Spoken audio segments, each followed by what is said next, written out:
Opa, beleza? Vamos para mais um vídeo falando sobre a síndrome da dependência química. Nós estamos dando continuidade no último vídeo. Vamos falar sobre a evolução da doença síndrome da dependência química num aspecto psicológico. Lembrando que a dependência química ela é tratada em 4 áreas principais da vida da pessoa. No aspecto biológico, psicológico, social e espiritual. Então a gente vai fracionando isso e vai tratando em áreas separadas para ficar fácil para você entender. E a gente está falando de fatores contribuintes. Nenhum desses fatores são determinantes, que é, bateu, fez isso, já é dependente químico. Não, é um conjunto, como dependência química é tratado em várias áreas, multidisciplinar, a doença também ela evolui gradativamente em cada área. Em algumas áreas da sua vida, por exemplo, nas questões psicológicas, ela pode avançar mais rápido, ou às vezes no biológico avançar mais rápido, ou no social. Cada pessoa, cada indivíduo tem características únicas. Mas nós vamos falar no contexto geral da grande parte das pessoas que estão já com a doença evoluída, estão nativas, estão no uso, ou desde que elas iniciam o uso. Eu sei que se a maioria das pessoas, eu lembro do começo, quando eu comecei a entrar no mundo da dependência química, se eu tivesse ideia da onde eu estava entrando e aquilo que faria na minha vida, aquele euforia, aquela curiosidade de experimentar, eu nunca teria experimentado. Mas grande parte dos adolescentes, dos jovens, não tem ideia de onde eles estão entrando. Então nós vamos falar dos modos operantes da doença dependência química. No aspecto psicológico, beleza? Nós vamos dividir a evolução em 3 fases. A primeira fase a gente chama ela de uso social, que é uma experiência universal de todas as pessoas que experimentam substância. É lógico que nós já falamos também em outros vídeos sobre as classes de drogas que existem, né? A estimulante do sistema nervoso central, perturbadora do sistema nervoso central e as depressoras do sistema nervoso central. Então, cada organismo, cada metabolismo vai se adaptar a um dessas classes de substância, né? Algumas pessoas, o organismo não vai fechar e não vai se adaptar às drogas estimulantes do sistema nervoso central. O outro organismo também, biologicamente falando, não vai se adaptar com uma classe depressora do sistema nervoso central. Então nós vamos ter essas variáveis aí. Mas numa experiência universal, independente da classe que ela experimentar, aquilo que o corpo dela vai abraçar, né, vai se adaptar, ela vai ter uma experiência universal. Qual que é a primeira experiência universal? Vamos dizer, gratificação. Então, qualquer pessoa adolescente que lhe use a primeira substância, ele vai ter essa experiência, que é um uso recreativo, esporádico, né, de final de semana, de eventos, de festa, e ele vai começar a alterar o humor dele. Geralmente, a substância psicoativa que age diretamente no sistema nervoso central, ele vai aumentar a euforia, vai aumentar aquela sensação de prazer, de bem-estar, da dopamina. Então, nós vamos passar de um estado, vamos imaginar que seja 3 linhas. A primeira linha é o estado normal da pessoa, a segunda linha acima é o estado eufórico, e a linha abaixo do normal é o estado depressivo. Então, uma pessoa que nunca usou substância nenhuma, ela continua ali na sua linha normal. Mas depois que ela experimenta a primeira vez, ela sai dessa linha normal e passa para a euforia. Ela passa por uma recompensa cerebral de energia, de euforia, de dopamina, de satisfação e ver o mundo todo colorido, né? Uma experiência totalmente diferente, que ela sai do normal e vai para o eufórico. Quando ela começa a fazer a busca dessas mudanças de humor, que gera um prazer, gera uma satisfação, ele vai começar, às vezes, exagerar da dosagem, né? Eu lembro que a primeira vez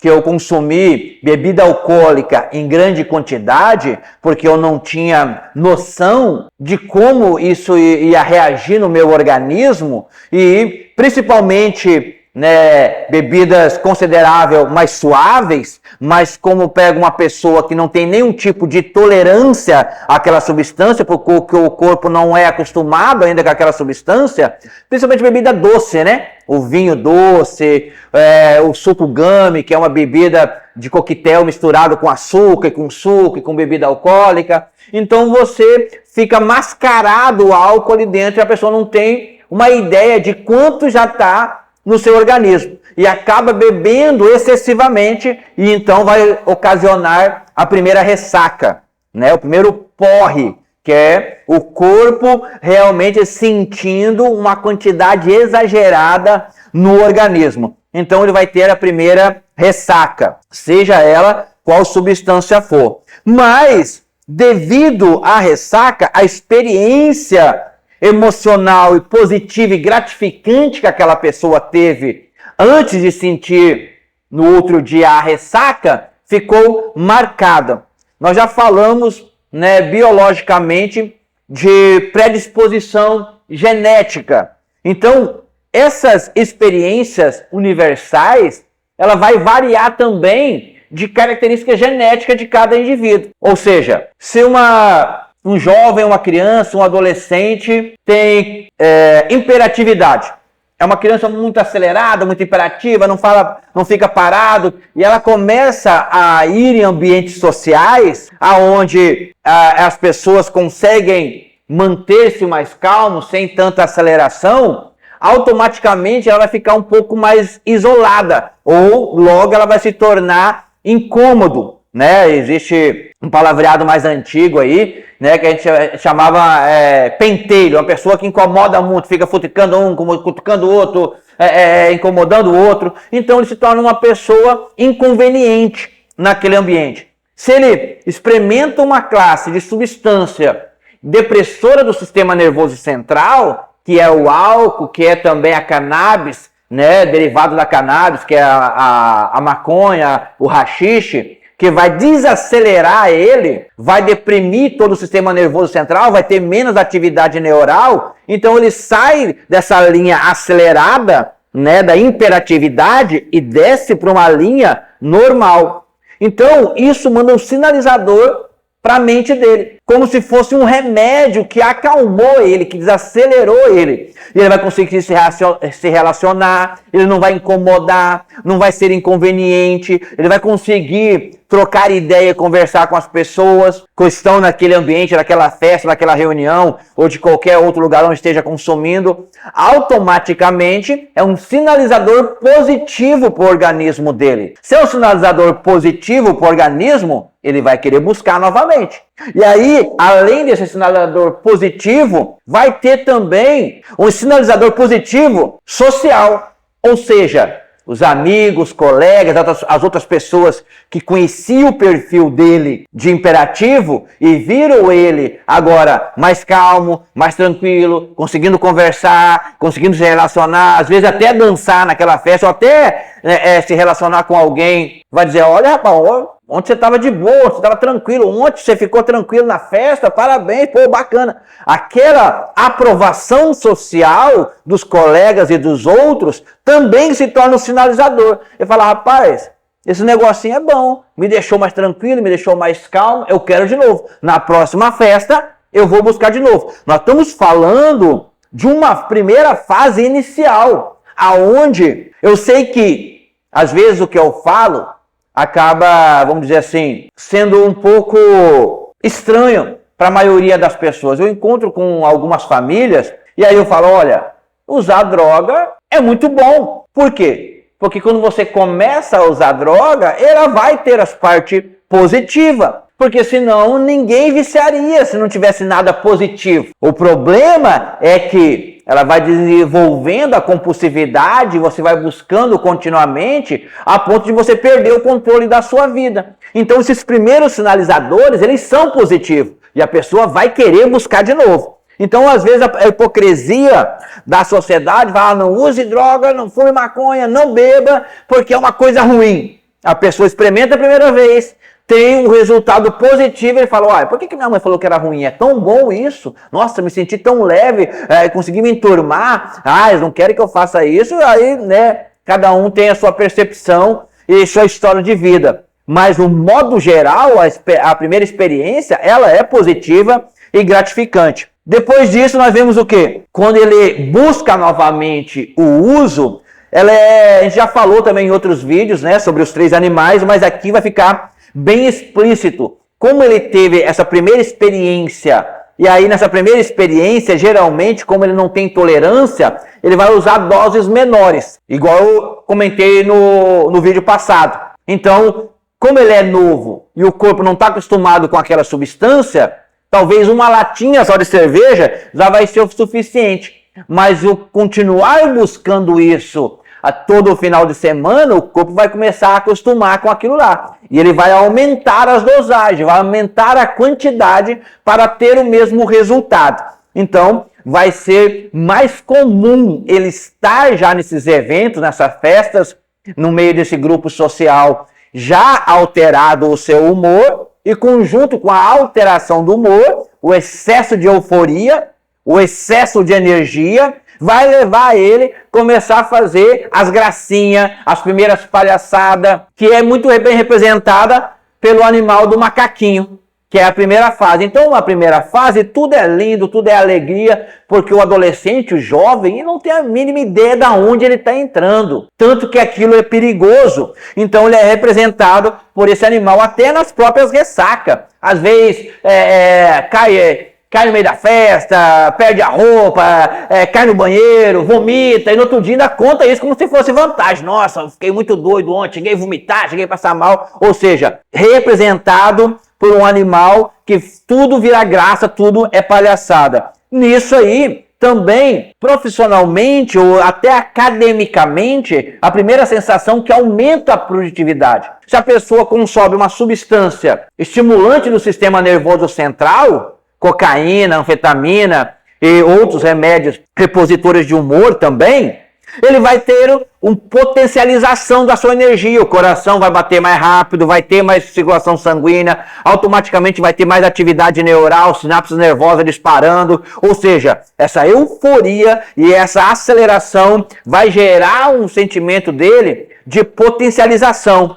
Ou seja, melhora a produtividade. Fala, caramba, né? Quem trabalha à noite, eu quando trabalhava em padaria, né, usava cocaína e ficava a noite toda fazendo pão, eu não tinha sono, ficava com energia, eu achava que ficava mais produtivo. Por quê? Porque eu estava usando uma classe de substância que ela estimulava meu sistema nervoso central, ela gerava mais energia. Só que a primeira experiência, como é universal, ela é boa. A pessoa que começa a estudar, fazer alguma coisa e faz os usos dessa substância, nossa, parece que você fica muito mais inteligente, você, nossa, pensa muito mais rápido, consegue refletir, começa a filosofar e falar bonito. Fala, rapaz, esse negócio é bom mesmo, rapaz. Eu agora fiquei já, né, expert em vários assuntos, qualquer assunto que coloque em pauta, a pessoa sabe se colocar, sabe conversar. Então, essa é a primeira experiência. Ela realmente é produtiva, agradável e boa. Só que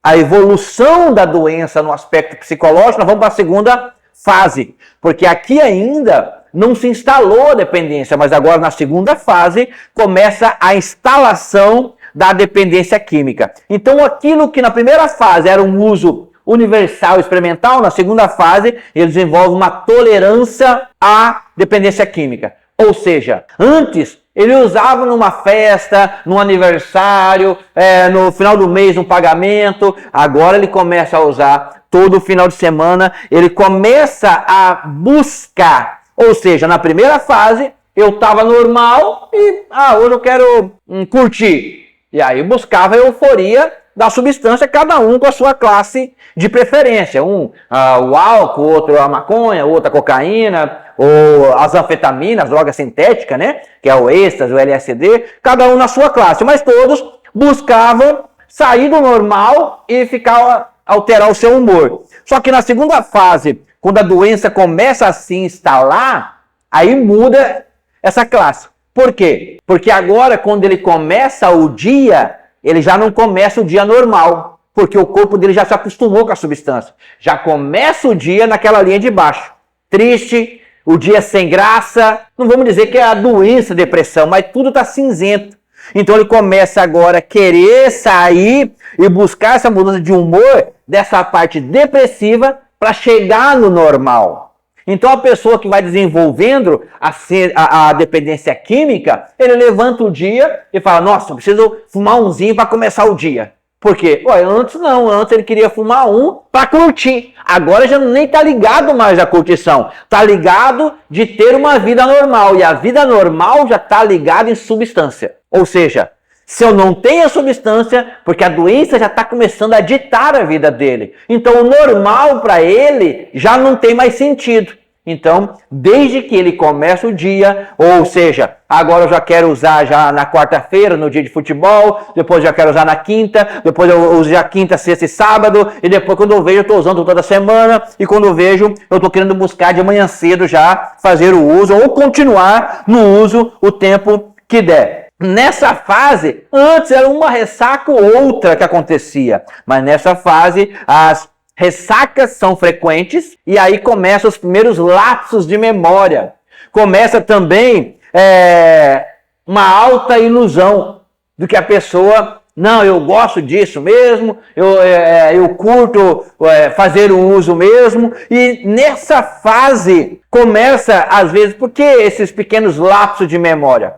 Porque mesmo com a chegada já na porta das consequências, no sentido de discussão em casa, já começa a ter falência no sistema escolar, porque ir para a escola ou ir usar na beira de um córrego, na beira no campinho de futebol, soltando pipa, se torna mais atrativo. Onde começa a entrar em falência o sistema escolar, automaticamente a família começa a ficar sabendo que ele está matando aula, que ele não está indo na escola, e isso vai gerar todo tipo de discussão, de briga, de desgaste do relacionamento na família, entre os pais e os filhos, ou seja, e ele começa a querer apagar aquilo, ele não quer viver aquela sensação ruim e negativa. Nesse sentimento, começa os primeiros isolamentos, ou seja, esse adolescente vai começar a chegar mais tarde em casa, já esperando o pai e a mãe ir dormir ou ir deitar. No outro dia, arruma uma desculpa que aconteceu uma coisa, que aconteceu outra, porque ele já não tem mais um confronto. Ou seja, ele começa a perceber que a sua vida está perdendo o controle, está tendo mais prioridade já a substância do que os seus afazeres, do que suas responsabilidades, e ele começa a sofrer com isso, porque ele mesmo se frustra. Antes tirava só a nota 10, agora caiu para 8, caiu para 7, caiu para 5, agora não está tirando nem a média, já está começando a entrar em reprovação. Aí sem falar com tanto de falta. Se ele conseguia se manter no emprego, agora começa a matar serviço, começa a colocar atestado, não consegue cumprir metas, não consegue desenvolver. Ou seja, cadê a produtividade que estava tendo naquele início? Ela vai caindo e automaticamente, emocionalmente, ele começa a sofrer, porque ele começa a perceber que algo está errado na vida dele. Então, com isso, vai se apresentar o segundo animal, porque esse isolamento, esse afastamento e essa queda na produtividade que gera todo esse desgaste, alguém vai chegar e vai falar, rapaz, fosse você, dava uma parada, você está usando demais, você não está cumprindo com as suas responsabilidades. Ou seja, vai ter um confronto, vai ter uma exposição, uma conversa mais franca e automaticamente ele vai evoluir para o representado pelo animal, o leão. Por quê? Porque ele não vai ter uma aceitação desses pontos que as pessoas estão apresentando para ele. Essa fase do leão é a fase que ele levanta a voz, que ele fala alto, que ele estufa o peito, ele já começa a discutir com o pai, ele já começa a querer discutir com a mãe. Ah, os vizinhos, vai cuidar da sua vida, não se mete na minha vida. Ah, eu saí daquele emprego porque aquilo lá, o patrão queria me explorar. Ah, não, escola, depois eu faço supletivo. E começa a inventar um monte de desculpa e começa a criar um mecanismo de defesa. E esse mecanismo de defesa é se tornar agressivo. Geralmente a família fala, o que aconteceu com meu filho? Ele era um cara tão educado, tão gente boa, tão gentil, agora não estou reconhecendo, ele está nervoso, qualquer coisinha fica bravo, qualquer coisinha já xinga, já discute, já bate a porta, se tranca no quarto, ou sai para a rua, não quer conversa. Então, é a própria doença, conforme ela vai evoluindo, ela vai realmente dominando algumas áreas da vida da pessoa. Lembrando sempre que tratamento sobre dependência química, nós estamos falando de confrontar a doença, não é a pessoa. Só que a doença corrompe o caráter, os princípios, os valores dessa pessoa. Então, nós, como pessoas maduras, e às vezes mentor, às vezes responsável por aquela pessoa, vamos ter que ter um posicionamento de combater aquele desvio de conduta, de comportamento que ele está quebrando, todos os princípios éticos, morais e legais. Então a gente nunca combate o indivíduo. Só que a doença apresenta como se estivesse confrontando ele, como se estivesse combatendo ele, né? Porque a queda, a produtividade caiu, o rendimento caiu, as questões de trabalho diminuíram e até o senso de responsabilidade, o senso de compromisso, ele vai diminuindo. Por quê? Porque ele vai ficar até altas horas da noite consumindo, porque ele quer se isolar, vai chegar em casa, vai dormir e vai sair sem ninguém ver. E automaticamente ele não vai conseguir cumprir horários, nem de serviço, nem de escola e nem metas. Então, aí entra em crise o sistema escolar, um afastamento, um abandono de cursos, abandono se for faculdade, também às vezes abandona ou não consegue corresponder àquilo que é esperado. Então, dessa segunda fase, nós vamos para a terceira fase. Nós estamos falando da evolução da doença no aspecto psicológico, né? Só nessa área psicológica, ok? Então lá, terceira fase. Na terceira fase, nós entramos na adicção total. Ou seja, aqui a pessoa já percebeu que é um adicto, ou seja, a doença já se instalou. Nessa fase, já existe uma dependência física, ou seja, ele vai já, todos os dias, ele precisa procurar a substância. Ou seja, nessa fase, a única coisa que tem importância para ele, a única coisa que significa o grau de prioridade, mais uma vez eu estou falando, quando eu falo ele, que é o dependente químico, mas ele está condicionado à doença. Então a doença vai ditar para ele o que é importante, porque agora já a doença já dominou, já está no controle da vida dele, ele já perdeu o controle. Por mais que ele ache que ele está tomando as decisões, por mais que ele ache que está tendo controle, mas na verdade ele é condicionado aquilo que a doença vai dizer o que é importante para ele. Por causa que o físico dele já busca a alteração de humor, já se acostumou com a alteração de humor, ou seja, estar sempre sob o efeito da substância. Então, nessa fase, já sempre lá na CT a gente fala assim, rapaz, como que pode alguém pagar para ter medo? Porque quando a dependência química já se instalou, já não tem mais a primeira fase da curtição, das festas, da euforia, da macaquice, já não tem mais essa fase. Agora a pessoa já fica isolada, trancada dentro de um quarto, olhando por baixo da porta, ouvindo vozes que estão perseguindo ele, com medo de qualquer situação, ele já não vai mais em festa de família, ele já não participa de mais nada, porque a única coisa que ele tem é como é que eu faço para arrumar dinheiro para consumir mais substância. E se ele tiver condições, igual a gente vê artistas, por exemplo, que tem muito dinheiro, acabam tendo tanto dinheiro que nunca vai acabar, eles vão poder usar droga até morrer. E muitos deles morrem de overdose usando droga e não conseguem parar. Por causa que a única coisa que tem importância para a doença é se isolar cada vez mais e usar cada vez mais até o seu corpo entrar em colapso.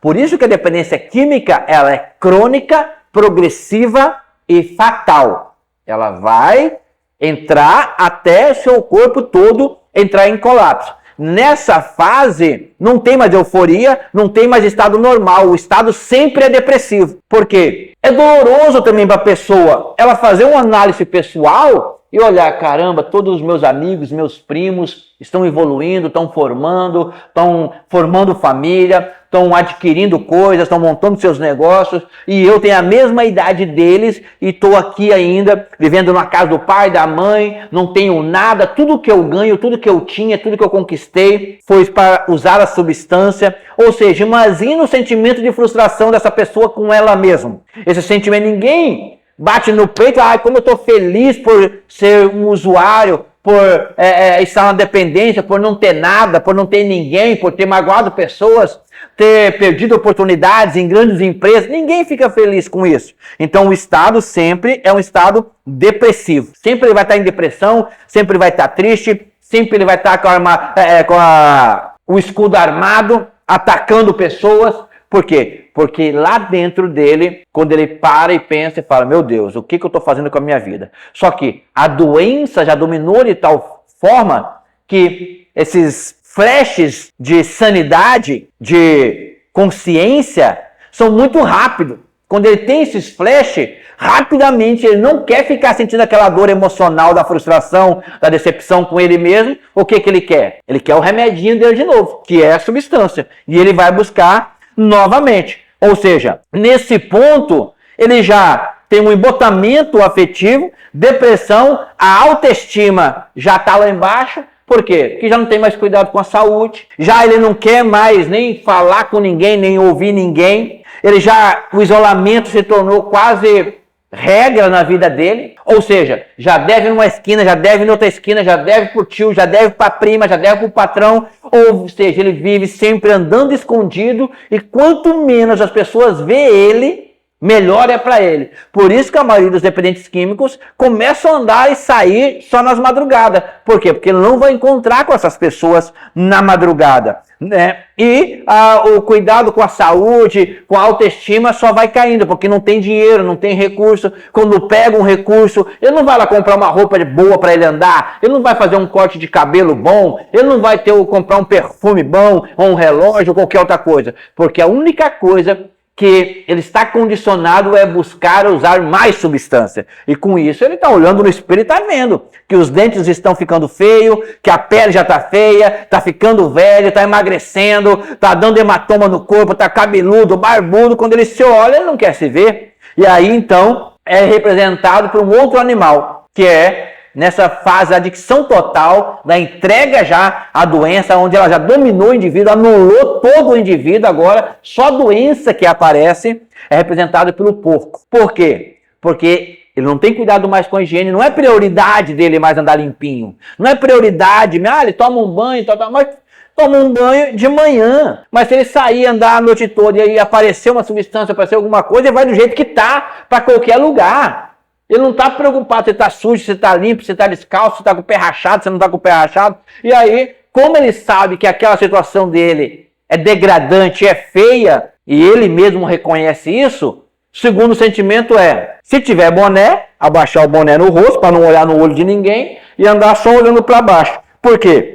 Porque ele não tem nem a hombridade ou a alegria de olhar olho no olho das pessoas. Porque ele reconhece a situação que ele está. Simplesmente ele não tem força mais para sair daquela situação. Porque a doença já dominou ele completamente. Então é muito bem representada por este animal, o porco. Onde já não tem mais nenhum compromisso com a higiene, não tem mais compromisso com vestimenta, não tem mais compromisso com aparência, não tem mais compromisso com limpeza, nem com ele e nem nos ambientes onde ele está. Normalmente, você convive com um dependente químico, você vai entrar no quarto dele, é tudo jogado de qualquer jeito, sujo, roupa fedendo, roupa suja, se tiver quarto. Ou se ele não morar numa casa abandonada com outros adictos, que também é a mesma condição. Então, por quê? Porque a doença já dominou da maneira tal que a única coisa que ele consegue pensar e que dita na mente dele é usar mais substância, usar mais substância. Por quê? Porque a dor emocional de estar naquela condição é muito grande. Então eu não quero ficar ao normal para mim nem conseguir me ver nessa situação. E aí nós temos uma decadência social total e familiar também. É muito comum, às vezes, quando está nessa fase, a própria pessoa abandonar o lar, abandonar a casa abandonar relacionamento. Por quê? Porque ele não tem ferramentas, não tem força, nem sabe como vai resolver aquela situação. Então é mais fácil eu abrir mão e me entregar de vez para a substância. Por isso que muitas das vezes a família tem que ser enérgica nesses pontos. Não pode, se ele pedir, se ele quiser, se ele aceitar. Olha, a partir do momento que a doença já dominou ele de tal maneira, o raciocínio cognitivo dele, a autonomia de raciocínio já se perdeu. A sanidade mental já dominou ele. Ele já não tem mais opinião própria. Por quê? Porque a doença é que dita a vida dele. E se ele não for resgatado, tirado dessa condição, ele vai ficar lá usando até morrer. Aí vai virar um andarilho, vai ir para uma cracolândia, vai viver nas praças, vai se entregar. Por quê? Porque ele não sabe mais como resolver essa situação. Né? Então é uma decadência total. Nós estamos trazendo essas informações para você, família, para você ter ideia de quão grave é a situação. Parar de ficar relativando, quando ele criar vergonha na cara, se ele quiser, se ele for para a igreja. Não é tão simples. É muito grave. E você precisa de conhecimento para poder ajudar ele. Tá bom? Fique com a gente para mais vídeos que vai ser de grande aproveitamento na sua vida.